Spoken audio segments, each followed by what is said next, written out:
A moderna ciência da psicologia.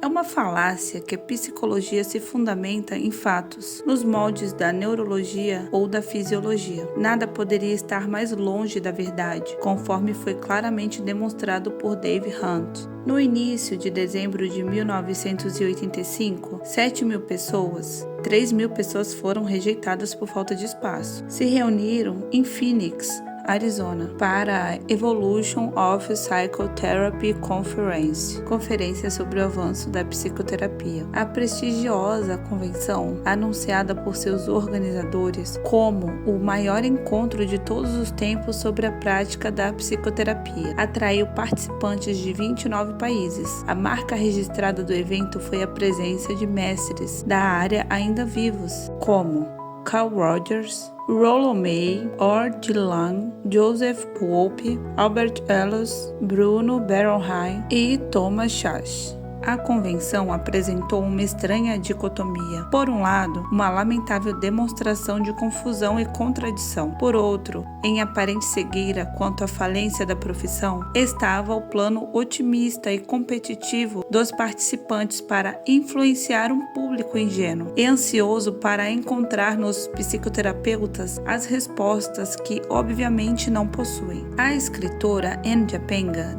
do Los Angeles Times, relatou: os protagonistas estavam lá para avaliar onde a psicoterapia chegou em 100 anos e para onde ela estará indo. Porém, não conseguiram concordar sobre nenhum dos dois aspectos. A convenção não resolveu as diferenças entre as centenas de seitas da psicoterapia, nem estabeleceu sequer uma aparência de ordem na confusão caótica de literalmente milhares de teorias e terapias conflitantes. Falta acordo entre os psicólogos, pois eles rejeitam o confiável ensino da palavra em prol de um raciocínio humano sobre a alma. A maioria das teorias são fundamentadas na análise subjetiva e não na ciência empírica, e mesmo esta não apresenta nenhuma explicação melhor para a alteração comportamental que não seja genético. As palavras de Tiago se aplicam bem à confusão encontrada no reino da psicoterapia. Essa não é a sabedoria que vem do alto, mas é terrena, animal e diabólica, porque onde há inveja e espírito faccioso, aí há perturbação e toda obra perversa. Mas a sabedoria que vem do alto é primeiramente pura, depois pacífica, moderada, tratável, cheia de misericórdia e de bons frutos, sem parcialidade e sem hipocrisia. Tiago capítulo 3, versículo 15 ao 17.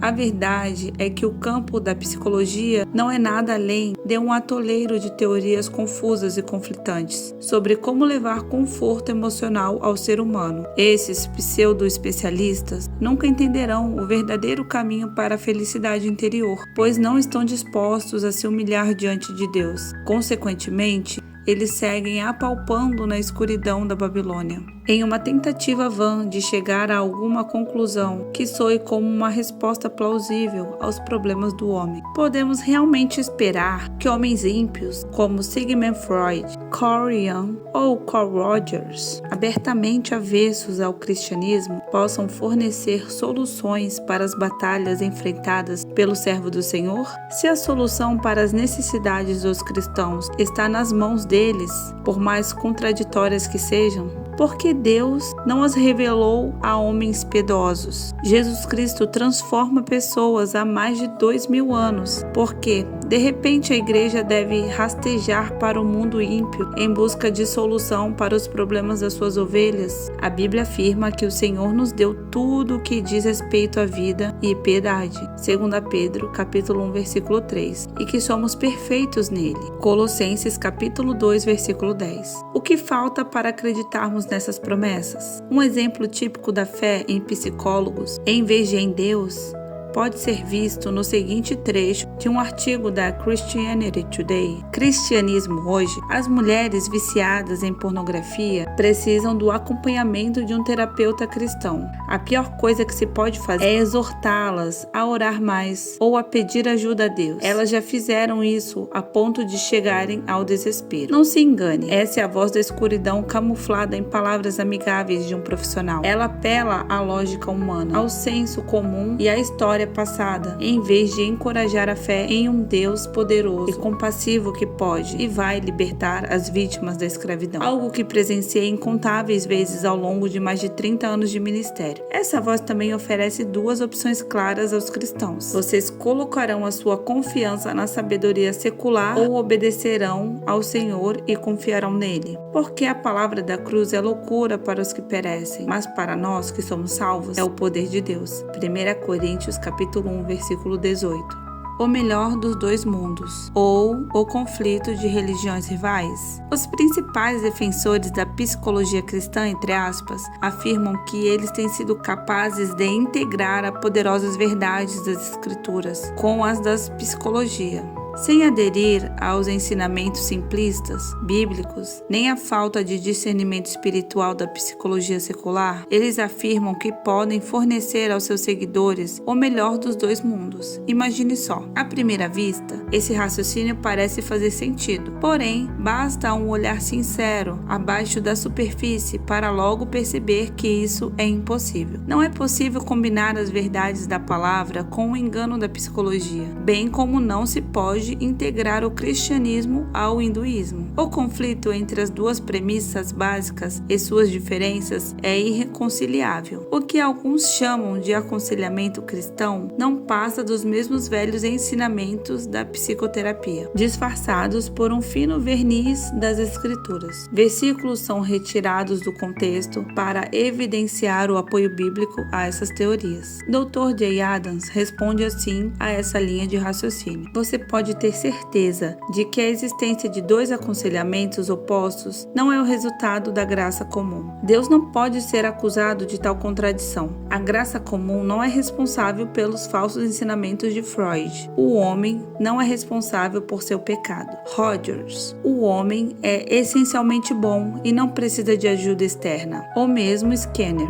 O homem é apenas um animal sem valor, sem liberdade e sem dignidade. É quase blasfemo afirmar com tanta exatidão que tais sistemas cheios de erros, enganos e ensinamentos anticristãos são o produto da graça comum de Deus.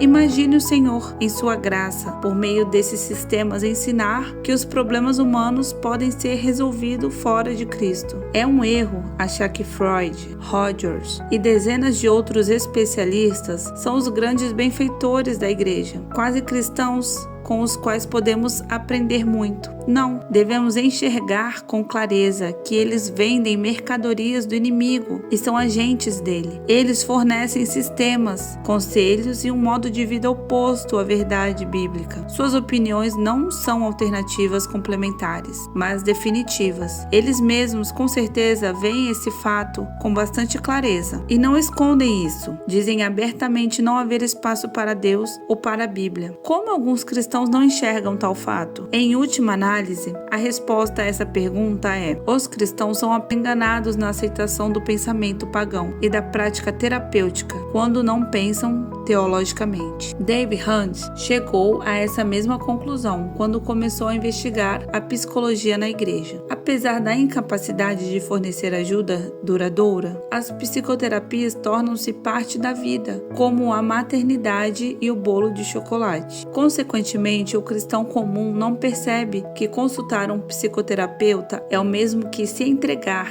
a um sacerdote de qualquer religião. Quando é praticada por um cristão, a psicologia recebe uma legitimidade injustificada que engana os incautos. Falácia é falácia e não se torna menos perigosa quando proclamada ou praticada por cristãos. A afirmação de que conflitos interrelacionais, hábitos pecaminosos, ansiedade, medo, depressão e outros problemas podem ser resolvidos na vida do cristão por qualquer fonte fora de Jesus é falsa, enganosa e inaceitável. A psicoterapia é a alternativa do mundo ao que Deus oferece aos cristãos obedientes. Ela é meramente uma imitação barata da vida abundante disponível ao verdadeiro seguidor de Cristo. Ao oferecer uma falsificação no lugar do Senhor, Satanás, de maneira magistral, impedem as pessoas de recorrerem ao Pai quando necessitam. Elas são resgatadas, entre aspas, no lugar do desespero, o que, de fato, leva ao verdadeiro quebrantamento, arrependimento e à subsequente vitória. A psicoterapia também enfraquece a autoridade das Escrituras. Hoje, o cristão é ensinado que a verdadeira esperança não se encontra nos ensinamentos bíblicos, e sim no mundo. Essa mentalidade é reforçada pelo rádio, por livrarias cristãs e muitas vezes pelo púlpito. Os ensinamentos da psicologia não são um benefício para o corpo de Cristo, mas sim um notório prejuízo. Talvez a razão pelo qual os cristãos aceitaram tão prontamente as respostas do mundo aos seus problemas tenha sido, em parte, porque eles se tornaram impregnados da mentalidade mundana. Não há dúvida de que Deus criou a mente humana suscetível às influências externas, o real motivo da palavra ser tão poderosa para moldar o pensamento do homem. O servo de Deus é responsável pelo cuidado e discernimento do que cultiva em sua mente.